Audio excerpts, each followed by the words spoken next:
ka. So, my question is for the Team Loyal. So, simple question lang. What is loyalty for you?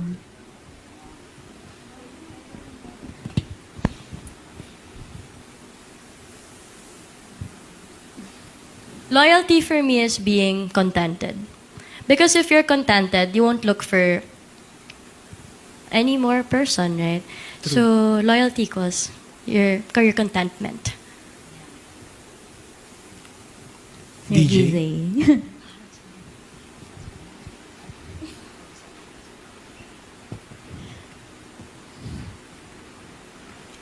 Alam mo sinong pinaka-loyal?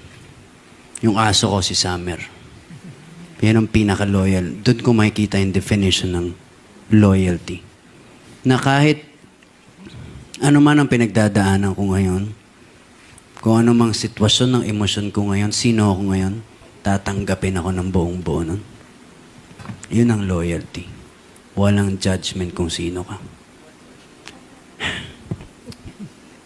Thanks, DJ and Kat.